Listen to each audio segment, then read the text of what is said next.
Scirocco removed Ghost of Yodi gameplay while I watched it. It was a 19 hours gameplay of the whole game and now you cannot find it on the Scirocco channel anywhere. All of the sudden the pop-up, the movie was removed by the uploader, appear on the screen while I watch it at the 3-hour mark. I've seen about 3 hours of the game when it happened, perhaps due to low viewership. There were not even 10,000 views at the time when it was removed. When you search on Google search, Scirocco removed Ghost of Yodi, this is the first thing that appear. AI overview. No, Scirocco did not remove Ghost of Yodi from his channel. The game Ghost of Yodi is an upcoming title from Sucker Punch and Sony, set to release on October 2, 2025. The confusion may stem from a separate, unrelated incident involving user backlash and pre-order cancellations for the game due to inappropriate comments from a senior developer at Sucker Punch. Is Scirocco involved? There is no information indicating Scirocco is involved with the game's development or removal from YouTube. What happened with the game? A developer at Sucker Punch made offensive comments, leading to player outrage and calls to boycott the game, including some pre-order cancellations. The date at which this comment was registered is October 1, 2025. You can only see a gameplay on the Rad Brad channel and others and it is just a few hours into the game, not the entirety of the game, but you cannot watch on Scirocco anymore. This situation is getting interesting by the minute.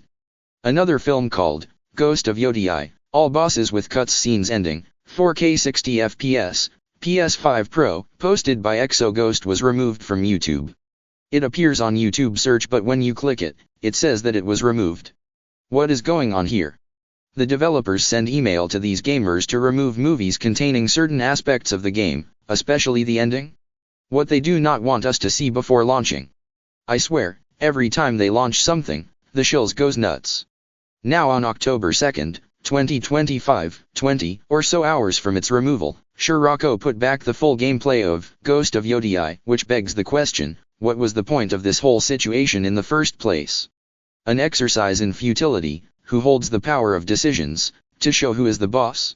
Have you noticed on YouTube channels that feminists plays only as female protagonists? The game where there is only a male protagonist they do not even touch, but where is a female protagonist they are the first to play the game. Presenting female protagonist as ugly and unattractive is a market strategy. They choose this direction because they know that over 3 billion women on the planet are not so attractive and they think that female gamers will buy their slop due to the fact that the player want to associate herself with the character they play, which is a very stupid strategy as shown from the development of recent years. The numbers they are based on is the statistics that shows that 45 to 50% of the gamers are ugly females, which I believe it is a lie. I know for sure that the base players are 80 to 90% male and female players are just a fraction, and this is why the Xbox strategy is flawed, because they are based on lies and bloated statistics. This is why they fail. They do not listen to the male-based players, they only listen to unrealistic statistics.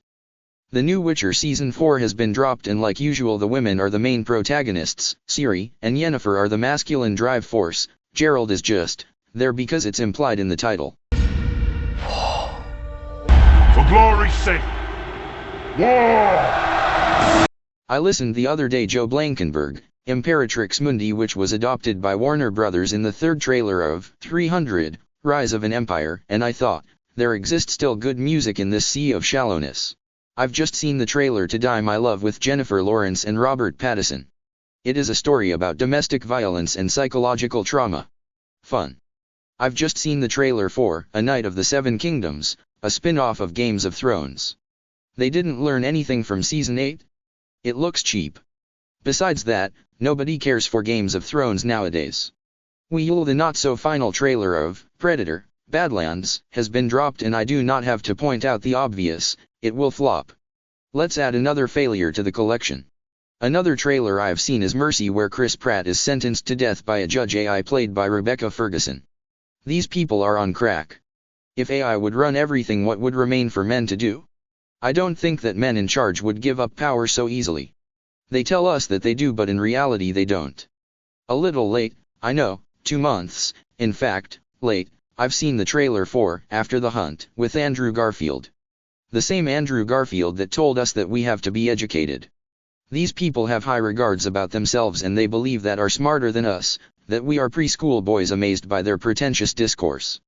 I just watched that Variety conversation Andrew Garfield, Rachel Ziegler from 3 years ago, and I can say, OMG, the patience you must have to watch all those interviews. I usually do not watch all this CP, but I've made an exception because I need to understand their point of view, and what I saw was only, oh, you are so great.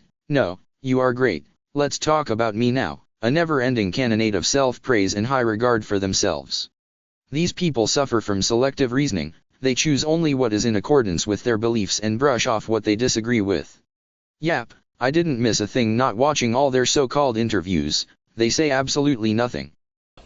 Those people. Very much this, yes. It was The this people that we awakening need of... to educate. Stranger Things Season 5 Trailer 3 is here, and they use Freddie Mercury's voice to sell us a product that is already outdated. They shamelessly use good music to sell bad merchandise. The song, Who Wants to Live Forever, was written by the lead guitarist of the band Queen, Brian May, specially for the movie Highlander, in 1986. However, these new producers have no idea about their own history, or they ignore it on purpose. They put it in the trailer because it sounds cool. In the teaser of the Season 5 they used Deep Purple, Child in Time, and a version of the song was written by the band for the teaser. I believe it matches better with the atmosphere of the series than Queen. By the way, Linda Hamilton is in this sham. She is glad that she receive any role in any major movie at her age. On Scream 7 trailer was launched, and I've got to say, it is again a movie out of its time. Nobody cares. The years were not too kind with Neve Campbell and Courtney Cox. I'm trying to help you however I can, one eye into the future and one eye into the past. I'm gonna burn it all down.